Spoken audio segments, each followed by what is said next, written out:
The Godfather and Godfather Part 2 are widely regarded to be two of the greatest and most influential movies in film history.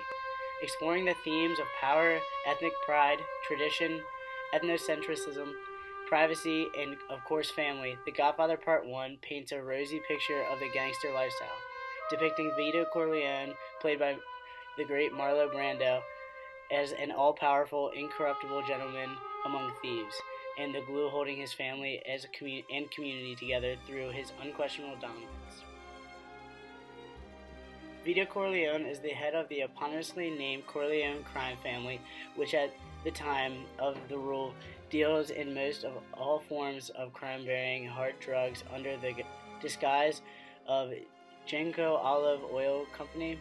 Vito's youngest son, Michael, played by Al Pacino, has just returned home from a decorated career in the military in order to attend the wedding of his sister and Vito's only daughter, Connie. Though virtually his entire family is deeply involved in the crime empire that shares his last name, Michael has no interest in adopting the life of a gangster, however prefers to live an honest life with his fiancée Kay. When he is presented with an opportunity to expand his business and join the narcotics trade by fellow mob leader Virgil Sollozzo, Vito's strong moral code keeps him from taking the opportunity and plunges his family into a spiraling cycle of death and misfortune. Due to his refusal to comply, an attempt on Vito's life is made, leaving him hospitalized. Additionally, the family's most trusted assassin, Luca Brasi, is murdered by strangulation. Following the devastation of the attempt on his father's life, Michael channels his inner Corleone and takes matters into his own hands, setting up and murdering both Sollozzo and his second-in-command. This is the first point at which we see Michael's morals compromised. His extensive planning of the murders foreshadowed his meticulous and scrupulous reign as the Don. Following this, a bloody gang war between the Corleones and the 5 Italian crime families in New York begins. Out of fear for his own life, Michael escapes to Sicily and quickly falls in love with and soon marries a local woman named Apollonia, who is snatched from his grasp by a car bomb meant to kill him. Upon losing Apollonia, Michael resigns himself to his fate as a leader in the organized crime. However, it is not until Sonny, Vito's eldest son and tentative replacement at the head of the family, is murdered, having been set up at a highway toll, that Michael is unofficially crowned the new leader of the Corleone family. Michael is a reluctant leader, a man driven to leadership out of necessity rather than choice. Crushed by his heir's death, Vito agrees to a ceasefire between the 5 families, giving his word that he will not seek justice for his son's murder. At this point, too old and too frail to run the family, Vito steps down and Michael takes on the role of the new Don Corleone.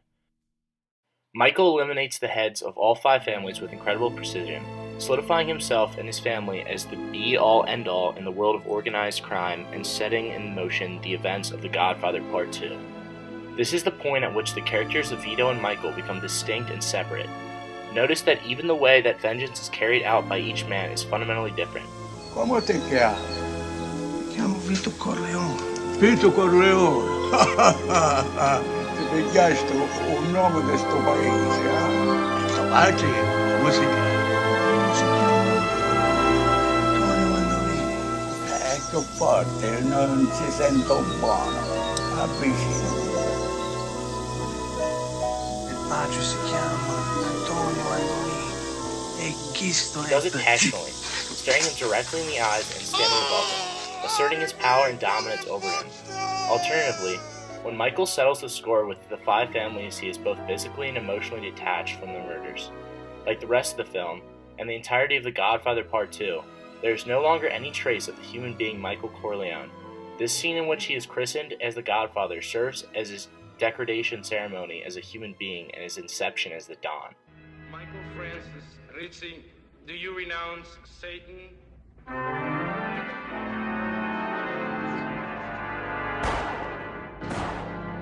do renounce it.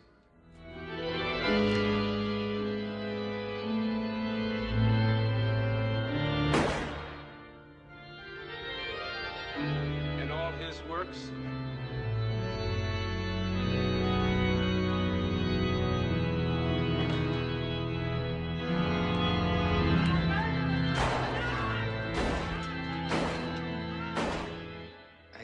renounce them.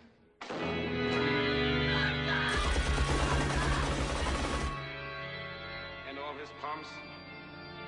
I do renounce them.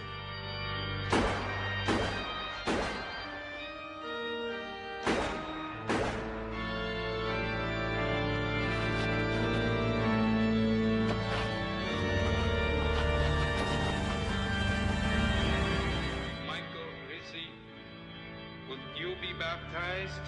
I will.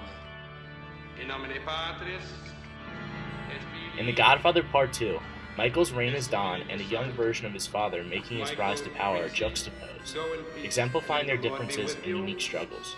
While Michael goes further and further down the rabbit hole of financial greed and success, he justifies all of his cedar actions through his dedication to his family and what he believes is best for them. In this way, he is like his father. However, where they are fundamentally different is Michael's commodification of his own family. While at the end of the day, the family that was undoubtedly still a financial institution under Don Vito, the interpersonal relationships that made up the family and its associates were founded upon respect and friendship, just as much as they revolved around the pursuit of capital. This is best demonstrated in the opening scene of The Godfather.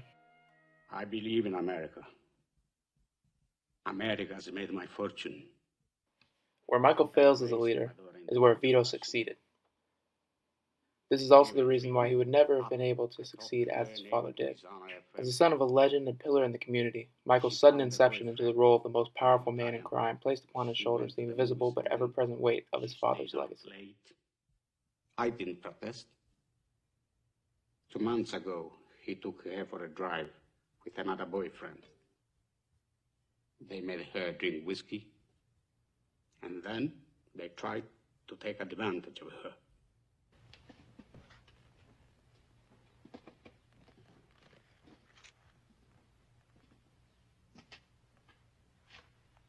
That I cannot do. I'll give you anything you ask. We've known each other many years, but this is the first time you ever came to me for counsel, for help. I can't remember the last time that you invited me to your house for a cup of coffee. Even though my wife is godmother to your only child. But let's be frank, you never wanted my friendship. Notice here that Don Vito does not ask the man for money. On the contrary, he is insulted by the idea that the Undertaker would rather pay him for his services than to foster a friendly relationship with him, and instead offers his services without payment, with the minor stipulation that he might one day be called upon to provide the family with a favor. This type of almost folkloric generosity only goes to bolster Don Vito's aura of honorable leadership in a world devoid of honor. You say, Don Corleone, give me justice. But you don't ask with respect. You don't offer friendship. You don't even think to call me Godfather. Godfather?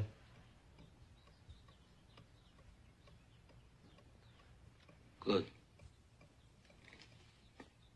Someday, and that day may never come, I'll call upon you to do a service for me. But until that day, accept this justice as a gift on my daughter's wedding day. Grazie. While it is incredibly easy to fault Michael for his own spiritual downfall, starting in The Godfather Part 1 and reaching climax at The Godfather Part 2, and the fracture that he caused his family, one must also take into account the immense pressure placed on his shoulders by the legacy of his father. Though Michael soars above his father's financial accomplishments, no amount of success could ever be enough to satisfy him, nor the unspoken burden placed on him by his family. Michael is looked at as a poor substitute for Vito rather than as his own separate entity, a problem that many first-generation Americans have felt throughout the years. The overwhelming odds that Vito overcame could never be equaled by any amount of monetary gain, which in the age of Michael's operation is all that he could ever hope to achieve. When looking at Michael's character in this way, it becomes apparent that he is not simply a monster at heart, however a good man who is crushed by expectation.